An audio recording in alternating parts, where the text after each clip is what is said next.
हम लोग फिलहाल स्टार्ट कर रहे हैं एक और टॉपिक, और वो टॉपिक है force on current carrying rod, force on current carrying rod in uniform magnetic field, in uniform magnetic field, force on current carrying rod in uniform magnetic field. ये नेक्स्ट एप्लीकेशन है। आप कह सकते हैं कि जो हमने अभी तक जस्ट फॉर्मूला पढ़ा F equal to Q V B sine theta, है ना, या फिर आप बोल सकते हैं F equal to Q V vector cross V vector. अब या तो ऐसा बोल दीजिए या तो फिर आप इसको बोल दीजिए F equal to Q V B sine theta. इसी का एक जनरलाइज्ड एप्लीकेशन है F equal to Q V B sine theta का। ठीक है, हाँ ठीक है, यही ऑप्शन था उसका। अब देखो भाई, ये किसके ऊपर लगने वाला फोर्स था? ये सिर्फ एक चार्ज पार्टिकल पर लगने वाला फोर्स है जो कि मैग्नेटिक फील्ड में मोशन में है ना। कि अगर कोई चार्ज पार्टिकल किसी मैग्नेटिक फील्ड के अंदर मूव कर रहा है, मोशन में है, तो वो कितना फोर्स एक्सपीरियंस करेगा, ये बात आपको कौन बता सकता है? ये लगने वाला फोर्स बता सकता है। ये वेक्टर फॉर्म में और ये स्केलर फॉर्म है। अब हमें क्या करना है? अब मैं एक करंट कैरिंग रॉड ले रहा हूँ, ठीक है। इस रॉड में फॉर एग्जाम्पल करंट फ्लो हो रहा है अपवर्ड डायरेक्शन में आई, और ये रॉड कहाँ रखी है? ये रॉड किसी एक्सटर्नल मैग्नेटिक फील्ड में रखी हुई है, ये ध्यान रखना। रॉड कहाँ रखी हुई है? रॉड रखी है किसी एक्सटर्नल मैग्नेटिक फील्ड में। और मैग्नेटिक फील्ड को अभी मैंने कैसा माना? मैग्नेटिक फील्ड को मैंने यूनिफॉर्म मानकर मैं अभी अपने फॉर्मूले को डिराइव करूंगा। ठीक है, सबकी बात समझ में आ रही है? ये फील्ड क्या ये रॉड बना रही क्या? नहीं, ये रॉड अपनी फील्ड बनाएगी जरूर, लेकिन ये उस फील्ड की बात नहीं चल रही है। ये बाहर से कोई रखी गई फील्ड है, कोई एक एक्सटर्नल मैग्नेटिक फील्ड हमने बी मानी है, जिसके अंदर ये रॉड रखी है। और उस रॉड की खासियत क्या है कि उस मेटेलिक रॉड में करंट फ्लो हो रहा है ऐसे किसी डायरेक्शन में, तो मैंने माना आई। ठीक है, ये कितना फोर्स फील करेगी ना, ये हम जानना चाहते हैं। ये रॉड कितना फोर्स फील करेगी, ये हम जानना चाहते हैं। फॉर एग्जाम्पल एक चीज और कर लेते हैं हम लोग समझने के लिए, कि इस रॉड की जो लेंथ है उसको एल एज्यूम कर लेते हैं। कितना एज्यूम कर लें? एल एज्यूम कर लेते हैं रॉड की लेंथ को। ठीक है, बहुत ध्यान से देखना, सिंपल सी चीजें कर रहा हूँ। आपने अभी तक ये फॉर्मूला पढ़ा है F equal to Q B B sine theta, ठीक है। अब ध्यान से समझना भाई, रॉड ऐसी रखी हुई है, मैग्नेटिक फील्ड कहाँ पर? अंदर की तरफ है, मतलब परपेंडिकुलर है, inward the plane magnetic field रखी हुई है। रॉड मैंने ऐसी रखी है, रॉड मैंने ऐसी रखी है, और मैग्नेटिक फील्ड ऐसे एंटर कर रही है। ठीक है, तो फोर्स कैसे होगा? फोर्स पता करने के लिए अगेन हम लोग यूज करेंगे या तो फ्लेमिंग्स का लेफ्ट हैंड रूल, या तो फिर हम अपने राइट हैंड पाम रूल को यूज कर सकते हैं। चलिए फ्लेमिंग का लेफ्ट हैंड रूल ही हम यूज करते हैं। इस फॉर्मूले के हिसाब से आप बताइए, मैंने आपको फ्लेमिंग का लेफ्ट हैंड रूल बताया था ना बहुत अच्छे से। क्या बोलता है फ्लेमिंग का लेफ्ट हैंड रूल? सबसे ज्यादा फोर्स आप कहाँ से जनरेट कर सकते हैं? चलिए वहीं से बात करते हैं। सबसे ज्यादा फोर्स आप जनरेट कर सकते हैं अपने थंब से। तो थंब किसको बताएगा? डायरेक्शन ऑफ फोर्स को, कि फोर्स की डायरेक्शन कहाँ होगी वो कौन बताएगा? थंब बताएगा। कौन सा? लेफ्ट हैंड का थंब। ठीक है, फिर उसके बाद ये कौन सी फील्ड है? ये फिंगर बीच में आ रही है, बीच का मतलब ये किसको बता रहा है? मैग्नेटिक फील्ड को बता रहा है। थंब बताएगा फोर्स को, फर्स्ट फिंगर बताएगी मैग्नेटिक फील्ड को।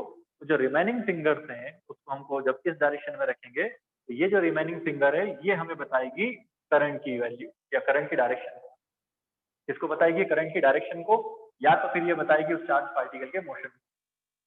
जब चार्ज पार्टिकल की बात करेंगे तो चार्ज पार्टिकल के मोशन को ये फिंगर्स बताएगी, या फिर जो सेंट्रल फिंगर है वो बताएगी, है ना। लेकिन जब हम किसी रॉड की बात करेंगे, करंट कैरिंग रॉड की बात करेंगे, तो जो सेंट्रल फिंगर है आपकी, वो किससे बताएगी? वो करंट की डायरेक्शन को बताएगी। क्लियर? चलिए डायरेक्शन रखकर देखते हैं इसमें, इसके हिसाब से फोर्स कहाँ लगना चाहिए। मैग्नेटिक फील्ड किसको बताएगा? जो फर्स्ट फिंगर उसको मैंने मैग्नेटिक फील्ड की डायरेक्शन में रखा। करंट को कहाँ रखा? देखिए मैंने करंट को रखा है अपवर्ड, मतलब ये जो मेरी सेंट्रल फिंगर थी उसको मैंने कहाँ रखा? वर्टिकल अपवर्ड डायरेक्शन में रखा। तो जो मेरा थंब दिख रहा है ना आपको, लेफ्ट में जा रहा है, ये थंब क्या बताएगा? थंब लगने वाले फोर्स को बताएगा कि ये कहाँ मोशन में आएगा।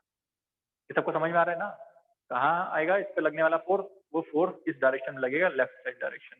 तो इस तरह से आप लोग फ्लेमिंग के लेफ्ट हैंड रूल से भी इस पर लगने वाले फोर्स की डायरेक्शन को बता सकते हैं। ठीक है, चलिए देखते हैं फॉर्मूला क्या बनेगा। फॉर्मूला यहीं से आएगा हमारा, और उसके लिए हमें क्या पढ़ना पड़ेगा? आपको एक ड्रिफ्ट करंट के बारे में पढ़ना पड़ेगा, जो आप करंट इलेक्ट्रिसिटी में पढ़े भी हैं। फॉर्मूला याद है आपको ड्रिफ्ट करंट का? हमने डिराइव किया था, आई इक्वल टू NEAVD याद आ रहा है क्या ड्रिफ्ट करंट में? I इक्वल टू क्या था? NEAVD। N कौन होता है? आपको मैंने बार बार उस टाइम पे बताया था, N होता है number of free electron per unit volume. Number of free electron per unit volume, एक यूनिट वॉल्यूम में मिलने वाले नंबर ऑफ फ्री इलेक्ट्रॉन होंगे। E कौन होता है? इलेक्ट्रॉन का चार्ज है कि नहीं? किसका चार्ज है वो? इलेक्ट्रॉन का। A कौन है? एरिया ऑफ क्रॉस सेक्शन है, तो उस केस में, इस केस में वो रॉड का एरिया ऑफ क्रॉस सेक्शन बन जाएगा ये वाला।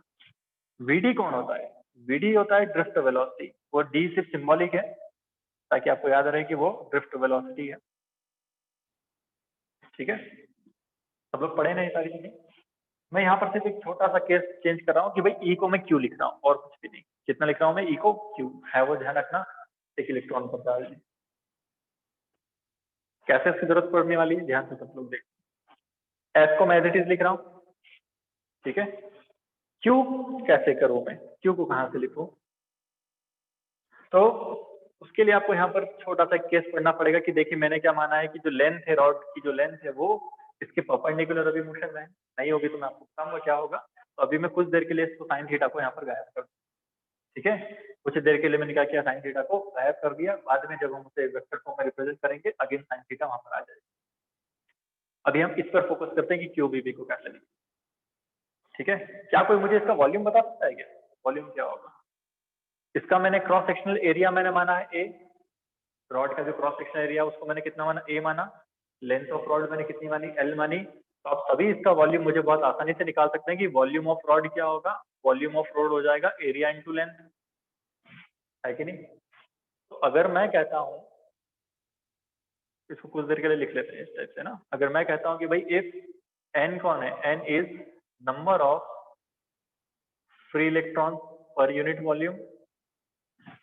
तो अगर एक यूनिट वॉल्यूम में नंबर ऑफ फ्री इलेक्ट्रॉन कितने? एन है, तो मुझे बताइए जो द गिवन वॉल्यूम, मतलब कि total number of free electron, total number of free electron in given volume, जो भी वॉल्यूम हमारे पास है अभी फिलहाल इन गिवन वॉल्यूम, वॉल्यूम कितना गिवन है हमें? ए इंटू एल, वो कितने होंगे?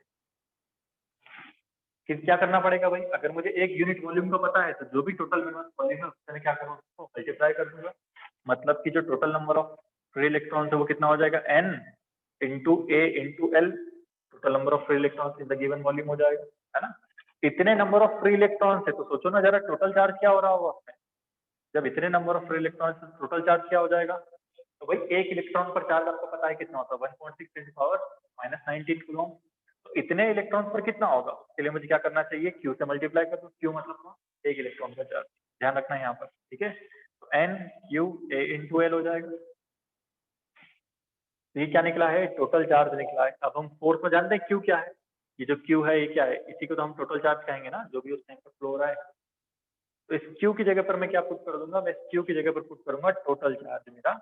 या फिर एक काम करो, चलो अच्छी बात है कि इसको ई से रिप्रेजेंट कर लेते हैं, बाद में उसमें क्यू की जगह पर पुट कर लेंगे उसको टोटल चार्ज देता हूँ, है कि नहीं। बाद में इसको क्यू रहने देते हैं और इसको पुट कर लेंगे, इसको भी ई लगा देते हैं। क्लियर? तो इसको दे देते हैं क्वेश्चन नंबर 1, इसको दे देते हैं क्वेश्चन नंबर 2, और इस क्यू की वैल्यू को यहाँ पर जैसे ही आप पुट करेंगे तो क्या आ जाएगा? फ्रॉम 1 and 2 कितना पुट कर सकता हूँ भाई मैं? एफ इक्वल टू क्यू की जगह हम लोग पुट करेंगे एन ई ए इंटू एल, फिर इंटू में वी, और फिर लास्ट में बी। वी पता है ना कौन है? वेलोसिटी। अब ऑब्वियसली आप सभी जानते हैं, हम करंट इलेक्ट्रिसिटी में पढ़े हैं कि ऐसा कोई इलेक्ट्रॉन नहीं है, ऐसा कोई चार्ज नहीं है जो सीधे सीधे इस डायरेक्शन में चला जाए, है ना। मान लो करंट इस डायरेक्शन में तो इलेक्ट्रॉन इस डायरेक्शन में जा रहा है। बात को जरा समझिए। ऑब्वियसली सब लोग जानते हैं कि भाई करंट अगर ऊपर है तो इलेक्ट्रॉन का मोशन होगा डाउनवर्ड डायरेक्शन, अपोजिट डायरेक्शन में फ्लो होते हैं। पर ध्यान से समझो, क्या सारे के सारे इलेक्ट्रॉन बिल्कुल स्ट्रेट लाइन पाथ फॉलो कर सकते हैं? क्या नहीं कर सकते? क्योंकि ये सारे कंसेप्ट हमने कहाँ पढ़ा है? लास्ट चैप्टर करंट इलेक्ट्रिसिटी में ड्रिफ्ट वेलोसिटी और ड्रिफ्ट करंट दोनों के बारे में हम लोग पढ़ चुके हैं कि वो डायरेक्टली मोशन में नहीं आता। मतलब कि जो भी आप वेलोसिटी की बात करते हैं कि भाई वी वेलोसिटी से मोशन कर रहा है, वो वेलोसिटी ऑब्वियसली कौन सी होगी उनकी? वो ड्रिफ्ट वेलोसिटी ही होगी। क्या आपको यहाँ पर ये सारी चीजें दिख रही जो मैंने वहां लिखी है? N E A V, N E A और ये वी ड्रिफ्ट वेलोसिटी ही है। एवरेज वेलोसिटी होती है। तो ये सबकी जगह कौन आ जाएगा, करंट आ जाएगा आई, बाकी कौन रहा, देखो समझ में आ रही ना सारी बातें, जो भी था यहाँ पर मैंने उसको रिप्लेस कर दिया आई से, इनटू कौन बाकी यहाँ पर एल बाकी है और बी बाकी है। तो जो फॉर्मूला मुझे मिला है वो हो जाएगा F equal to I L B. इसको आप बिल नाम से भी याद रख सकते हैं, B I L bill. B stand for क्या, B stand for magnetic field, L stand for length of conductor और I stand for current in the conductor. ध्यान रखना ये मैग्नेटिक फील्ड एक्सटर्नल है, ना कि इस रॉड ने प्रोड्यूस की। वो रॉड भी प्रोड्यूस करेगी, वो अलग कहानी है, उसका किस्सा हम लोग नेक्स्ट टॉपिक में पढ़ेंगे। अभी आप इस टॉपिक को जरा पढ़िए, ठीक है। कितना है, F equal to I L B. यहाँ तक सब लोग नोट कर लीजिए, आगे बढ़ते हैं हम लोग। अब आप भी जानते हैं कि फोर्स कैसे क्वांटिटी है, वेक्टर क्वांटिटी है। तो डायरेक्शन की बात हम लोग वही कर चुके हैं कि हम लेफ्ट हैंड रूल से, लेमी के लेफ्ट हैंड रूल से, या फिर हम लोग राइट हैंड पाम रूल से भी फोर्स की डायरेक्शन को निकाल सकते हैं। अगर वेक्टर क्वांटिटी तो उसको वेक्टर फॉर्म में कैसे लिख सकते हैं, हम लोग इसे वेक्टर फॉर्म में लिख सकते हैं एफ इक्वल टू आई, और इसको लेंथ को वेक्टर फॉर्म में हम लोग बनाएंगे, मतलब L vector cross R vector. या फिर देखिए हमने करंट एलिमेंट का कंसेप्ट भी पढ़ा है। करंट एलिमेंट क्या होता है, the length of small element into current. तो आप उसकी तरह ट्रीट ना करते हैं, इसको क्या मान रहे हैं, लेंथ को एक वेक्टर क्वांटिटी मानकर और बी के साथ इसका क्रॉस प्रोडक्ट करवा रहे हैं, ठीक है। या फिर जब इनका क्रॉस प्रोडक्ट करेंगे तो क्या हो जाएगा, इक्वल टू ये हो जाएगा I L B sine theta, ठीक है। तो अगर इसको कोई एंगल दिया है तो यहाँ पर ध्यान रखिए थीटा कौन, थीटा इज दी लेंथ। तो सिर्फ नाम का है भाई, मेन यहाँ पर रोल कौन प्ले कर रहा है, मेन रोल है करंट का। लेंथ कहाँ से लोगे, लेंथ तो भाई आप यहाँ से यहाँ मेजर करो चाहे यहाँ से यहाँ मेजर करो तो सेम आएगा। मेन चीज क्या है ना, मेन चीज ये है कि हम करंट को वेक्टर फॉर्म की तरह यूज करना चाहते हैं अल्टीमेटली। इस वजह से हम लोग ध्यान रखना, जिस डायरेक्शन में करंट होगा एंगल को भी वहां से मेजर करना है।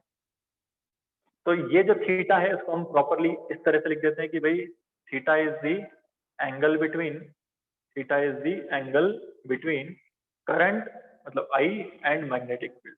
सीधी बात तो यही है, ज्यादा लेंथ वगैरह के चक्कर में नहीं पड़ते हैं। क्या है भाई कि theta is the angle between I and B, कि जिस भी डायरेक्शन में करंट फ्लो हो रहा हो उससे आप मैग्नेटिक फील्ड का एंगल पता कर लीजिए, किस एंगल पर मैग्नेटिक फील्ड काम कर रही है, वो एंगल होगा उसको यहाँ पर कर दीजिएगा, है कि नहीं। मैक्सिमम कब होगा, मैक्सिमम आप सभी जानते हैं कि जब करंट और मैग्नेटिक फील्ड एक दूसरे के परपेंडिकुलर फ्लो होंगे, मतलब कि रॉड यहाँ रखी इस तरीके से, मैग्नेटिक फील्ड इसके परपेंडिकुलर आ रही है, तो लगने वाला फोर्स भी कैसा होगा, मैक्सिमम, ठीक है। ज्यादा डिस्कस तो नहीं करें, है ना।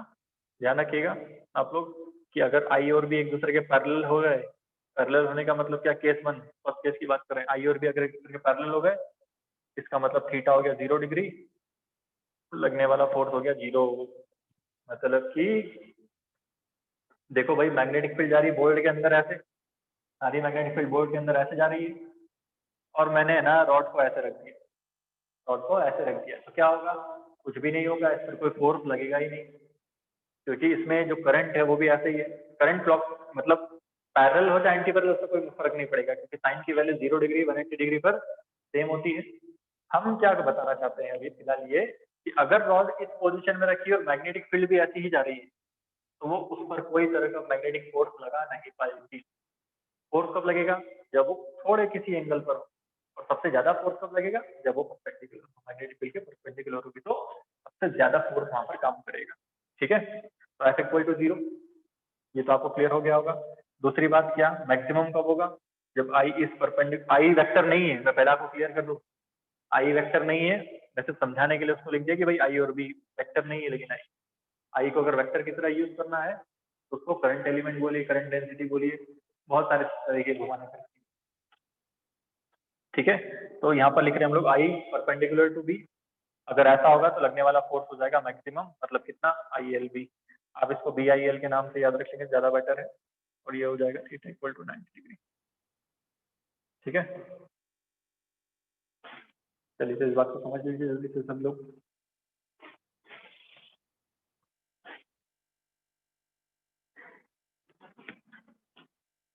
बहुत जरूरी फॉर्मूला है, लगभग हर एग्जाम में कोई ना कोई, जेई और नीट दोनों की एग्जाम के लिए बहुत।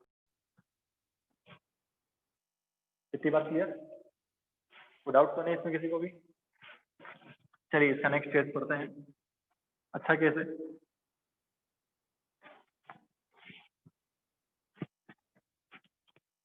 सब लोग हेडिंग डाल दीजिए। Force, magnetic force between two parallel wire, two parallel current carrying rod. Magnetic force between two parallel current carrying rod. अभी तक एक ही रॉड पढ़ रहे थे, अब दूसरी भी आ जाएगी। Magnetic force on current carrying two parallel rod.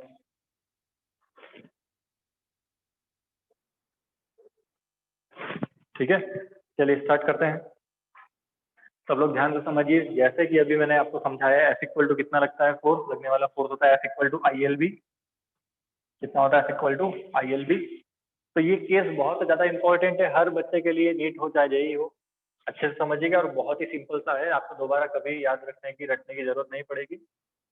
पहले बेसिक है उसको समझ लीजिए कि मान लीजिए मेरे पास दो वायर है, दोनों एक दूसरे के पैरेलल है।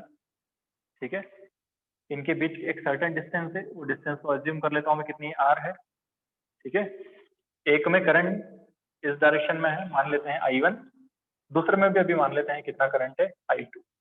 मैंने लेंथ का डिस्कस इसीलिए नहीं किया क्योंकि हम जनरली इस फॉर्मूले को लिखते हैं फोर्स पर यूनिट लेंथ की टर्म, इस टर्म में लिखते हैं इसे फोर्स पर यूनिट लेंथ की टर्म में लिखते हैं। ऐसा क्यों भाई? अगर आपको यूनिट लेंथ का पता है तो आपको कितनी भी लेंथ का निकाल सकते हैं, है कि नहीं?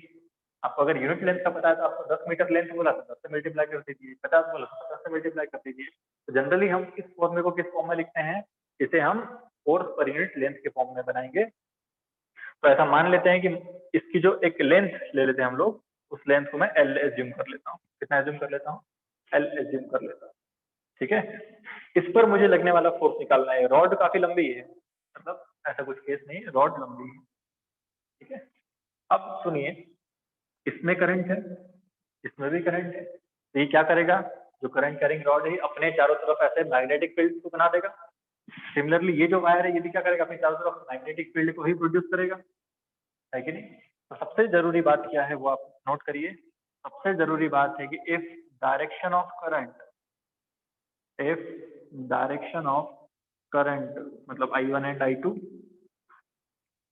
Is same in both wire, तो जो लगने वाला फोर्स होगा वो अट्रैक्टिव नेचर का होगा। किस नेचर का होगा वो लगने वाला फोर्स? अट्रैक्टिव नेचर का फोर्स बनेगा। सेकंड, इसका उल्टा भी सही है। उल्टा का मतलब क्या? कि अगर आप करंट को एक को सेम रखें और दूसरे को रिवर्स कर दें, मतलब कि if direction of I1 and I2 is opposite, direction of I1 and I2 is opposite, तो अगर अपोजिट डायरेक्शन में आ गई ये, तो जो लगने वाला फोर्स होगा वो कैसा होगा? रिपल्सिव फोर्स होगा। कैसा फोर्स होगा वो? रिपल्सिव नेचर का फोर्स होगा। मतलब कि ये दोनों वायर एक दूसरे से दूर भागने की कोशिश करेंगे। ये देखो बहुत ही जरूरी बातें हैं, आप सिर्फ डायरेक्शन देखकर ही फोर्स की बातें पता कर सकते हैं कि वो वायर पास आ रहे होंगे या फिर दूर जा रहे होंगे। तो सबको ये बात जरूर याद रखना, भूलना नहीं। मैंने जो केस लेकर किया है उस केस के हिसाब से क्या होगा? जो फोर्स होगा वो अट्रैक्टिव नेचर का होगा, दोनों वायर एक दूसरे को अट्रैक्ट करेंगे, है ना? तो करें सर, भूलना नहीं। ये वायर अपनी मैग्नेटिक फील्ड बनाएगा और इसकी मैग्नेटिक फील्ड में ये वायर रखा हुआ है। सिमिलरली ये वायर भी अपनी मैग्नेटिक फील्ड बनाएगा और इसकी मैग्नेटिक फील्ड में ये वायर रखा हुआ है, मतलब कि दोनों ही एक दूसरे पर फोर्स लगाएंगे। बट न्यूटन का थर्ड लॉ क्या कहता है? न्यूटन का थर्ड लॉ कहता है कि आप जानते हैं कि for every action there is equal and opposite reaction. जितना फोर्स ये इस वायर पर लगाएगा उतना ही फोर्स ये भी इस वायर पर लगा सकता है। ऐसा नहीं कि कम ज्यादा लगाएंगे, दोनों लगाएंगे तो कैसे लगाएंगे? बराबर ही लगाएंगे। एक होगा एक्शन फोर्स, दूसरा होगा आपका रिएक्शन। ठीक है, चलिए देखते हैं, तो समझते हैं। मैं किस पर निकाल रहा हूँ? मैं निकाल रहा हूँ फोर्स ऑन रॉड 1। पहले देख लो, ड्यू टू 2, इसको ले लेता हूँ मैं रॉड 1, इसे ले लेता हूँ मैं रॉड 2। ठीक है ना? किसी को तो 1 2 मानना पड़ेगा, तो मैंने मान लिया 1 2।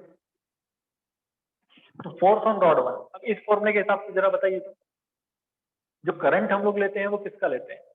करंट हम लोग लेते हैं उस रॉड का जिस रॉड पर आप फोर्स निकालना चाहते हैं। F इक्वल टू ILB में I कौन होता है? ये उस रॉड का करंट होता है जिस पर फोर्स लग रहा है। मेरे वर्ड पर ध्यान देना मैं क्या बोल रहा हूँ। हम फोर्स निकालते टाइम करंट किसका लेते हैं? उस रॉड का करंट लेना है जिस पर फोर्स लग रहा है। तो किस पर फोर्स लग रहा है? पहली रॉड पर फोर्स लग रहा है। तो इस पहली रॉड में करंट कितना है? I1 है। तो F इक्वल टू क्या हो जाएगा? I1 हो जाएगा। ठीक है। इसके कितने सेक्शन पर मैं फोर्स निकालना चाहता हूँ? किसी L लेंथ में निकालना चाहता हूँ तो I1 इंटू एल ले लेते हैं हम। ठीक है ना? I into one into L, या फिर हो सकता है आप चलो पूरी लेंथ का निकाल लो, कोई बहुत बड़ी बात नहीं। तो मैंने क्या आपको क्या बताया, हम जनरली क्या निकालते हैं? फोर्स पर यूनिट लेंथ निकालते हैं। क्या निकालते हैं? फोर्स पर यूनिट लेंथ। ताकि हमको अगर एक यूनिट लेंथ का पता है तो हम कितने भी लेंथ से कन्वर्ट कर सकते हैं। तो क्या मैं एल की वैल्यू को नीचे रख दूं क्या? बाद में होगा तो हम उससे मल्टीप्लाई कर लेंगे, है ना? तो ये इसको मैं यहाँ पर पुट कर लेता हूँ ताकि हमारा जो फॉर्मूला वो प्रॉपर वे में बन जाए। तो एफ अपॉन में एल मतलब फोर्स पर यूनिट लेंथ मिल गया हमें। F by L equal to I की जगह कितना पुट करना है? पहले वायर में मिलने वाला करंट वो कितना? I1 है। मैग्नेटिक फील्ड कहाँ से लाएंगे? बी कहाँ से लाएंगे? तो बताइए, ये जो वायर है ये किसकी मैग्नेटिक फील्ड में रखा है? ये वायर इस वायर की मैग्नेटिक फील्ड में रखा है कि नहीं? और ये कितना मैग्नेटिक फील्ड प्रोड्यूस करा आपने चारों तरफ, ये कैसे पता चलेगा? तो भाई मैंने आपको पहले ही बताया कि ये एक लॉन्ग वायर है। ठीक है। और जब कोई लॉन्ग वायर होता है तो उसकी वजह से मिलने वाले फोर्स को हम पहले ही डिराइव करके बैठे हैं। याद आ रहा है बातें? कुछ किसी इनफाइनाइट लॉन्ग वायर की वजह से लगने वाला फोर्स। तो एफ इक्वल टू फॉर्मूला आपको याद होगा, नहीं याद हो तो याद रिकॉल करिए। म्यू नॉट अपॉन में 4 pi I by R. I by R, क्योंकि इस पॉइंट पर निकाल रहे हैं ना आप। आर कौन होता है? याद है ना? Perpendicular distance. ये परपेंडिकुलर डिस्टेंस है, इसीलिए मैंने पैरेलल। पैरेलल नहीं होता तो क्या होता? भाई अगर पैरेलल नहीं होता तो आपको यहाँ पर आर के लिए परपेंडिकुलर डिस्टेंस ही लेना पड़ती, जो भी कोई परपेंडिकुलर डिस्टेंस बनती। तो mu naught upon 4 pi I by R. अब क्या लेना है? आप जानते हैं अंदर क्या लिखूंगा मैं? Sine theta 1 plus sine theta 2। और मैंने अगर मैं इसको एक लॉन्ग इनफाइनाइट वायर मान रहा हूँ तो थीटा 1 और थीटा 2 कितना हो जाएंगे? 90 डिग्री हो जाएंगे। साइन 91 प्लस साइन 91 मतलब 1 प्लस 1 मिलकर कितना आ जाएगा? 2 आ जाएगा। तो ये फॉर्मूला आपको पता होना चाहिए कि लगने वाले फोर्स जो, सॉरी मैग्नेटिक फील्ड जो बनेगी, मैग्नेटिक फील्ड जो बनेगी वो कितनी होगी? म्यू नॉट अपॉन में 4 पाई 2 आई बाय आर होगा। उसको मेरे को यहाँ पुट करना पड़ेगा। तो ये हो जाएगा I1 लेंथ L कितना, वो तो मैंने यहाँ तक नीचे रख दिया। B कितना लूंगा?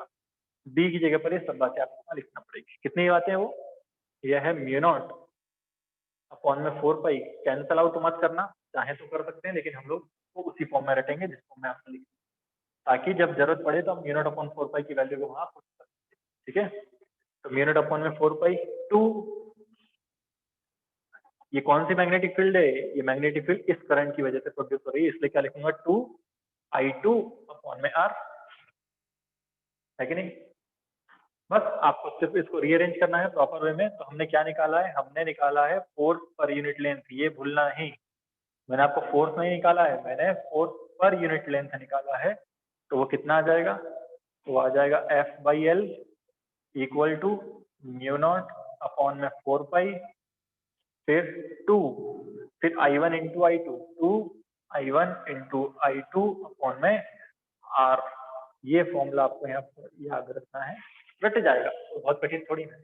म्यू नॉट अपॉन में 4 पाई 2 I1 I2 into R, sorry 2 I1 I2 upon में R। तो ये फॉर्मूला आपको यहाँ पर याद होना चाहिए। ये है दो रॉड्स के बीच में लगने वाला फोर्स, और दोनों में करंट होना चाहिए। करंट अगर सेम डायरेक्शन में है तो अट्रैक्टिव नेचर का होगा, करंट अगर अपोजिट डायरेक्शन में तो वो रिपल्सिव नेचर का होगा। इतनी सब कहानियां थी इसकी। इसके कुछ केसेस हैं जिनको अभी हम जस्ट डिस्कस करने वाले हैं। सबसे पहले आप इतना नोट कर लीजिए। एक क्वेश्चन देखते हैं इसके ऊपर, छोटा सा सिंपल सा एग्जाम्पल। उसके बाद इसके क्या क्या फॉर्मूले, क्या क्या इसके तरीके निकल सकते हैं वो हम डिस्कस करेंगे। ठीक है, तो नोट करो जल्दी। एक क्वेश्चन इसके ऊपर देखते हैं हम लोग, अभी जस्ट जो पढ़े हैं। ये क्वेश्चन आया है नीट 2017 का, नीट 17 का क्वेश्चन है। सिंपल है, कुछ भी नहीं, मतलब बिना पेन चलाए भी आप कर सकते हैं इसको, अगर आपको ये सब चीजें याद है तो।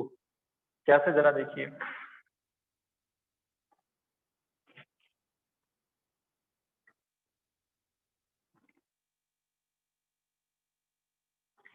तीन वायर हैं, ए बी और सी पॉइंट पर रखे हुए हैं। ये डिस्टेंस डी है, ए से बी तक की डिस्टेंस डी है और बी से लेकर सी तक की डिस्टेंस भी डी है। और 3 वायर है, कितने वायर है?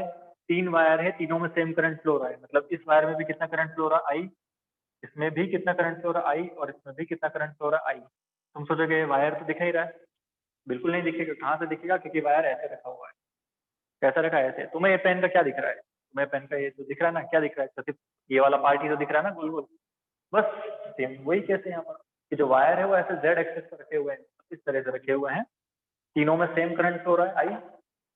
और तीनों की जो डिस्टेंस, मतलब ए की बी से जो डिस्टेंस है और बी की सी से जो डिस्टेंस है वो भी सेम है। मैं आपको शॉर्टकट में बता दिया हूँ जो भी चीजें थी, ठीक है। हाँ लेट ही होगा तुम। ये ए बी सी हो गया, तीनों में करंट। तुम ये बताओ इसका आंसर क्या होगा, फटाफट बताओ। मैग्नेटिक फील्ड क्या होगी बीच वाले वायर पर? Magnetic force, sorry. Find magnetic force on middle wire. बड़ा ही सिंपल सा है, कमेंट मत करना। आई थिंक 20 से 30 सेकंड के अंदर आपको ये आ जाएगा कि जस्ट सारी चीजें सामने लिखी है। और पेन भी नहीं चलाना है इस केस के लिए। बहुत ही सिंपल सा सवाल है। इस बी पर फोर्स कौन कौन लगा रहा है? इस बी पर लगने वाला फोर्स होगा सी, लगाएगा। और दूसरा फोर्स लगाएगा ए, है कि नहीं? और दोनों में सब में बोला कि करंट की डायरेक्शन सेम है। करंट सेम होने का क्या मतलब है कि जो लगने वाला फोर्स होगा वो अट्रैक्टिव नेचर का होगा। तो ये सी क्या करेगा? अपने पास बुलाएगा बी। सिमिलरली ए और बी में भी करंट की डायरेक्शन सेम है, तो ए क्या करेगा? ए बोलेगा मेरे पास आ। मतलब कि एक फोर्स लग रहा है एफ इधर और दूसरा फोर्स लग रहा है एफ इधर, तो दोनों इक्वल होंगे क्या? बिल्कुल इक्वल होंगे। क्यों होंगे? क्योंकि भाई तीनों में करंट की डायरेक्शन सेम है, तो फोर्स में भी तो करंट आता है ना, उसकी डायरेक्शन सेम हो गई। बीच की जो डिस्टेंस है वो भी डी और डी बोल के रखी है, तो ऐसी कोई फैक्टर ही नहीं है जो कि फोर्स को बदल सके। हाँ, फोर्स पर यूनिट लेंथ बोला था, सॉरी। मैग्नेटिक फोर्स पर यूनिट लेंथ बोला गया है। ठीक है, कोई उससे फर्क नहीं पड़ेगा। फिर भी मैं बता दूं, मैग्नेटिक फोर्स पर यूनिट लेंथ बोला। तो मतलब कि एक फोर्स काम कर रहा है इधर एफ, दूसरा फोर्स काम कर रहा है इधर एफ। मतलब कि जो रिजल्टेंट आने वाला है वो कहाँ आएगा? इन दोनों के बीच में आएगा।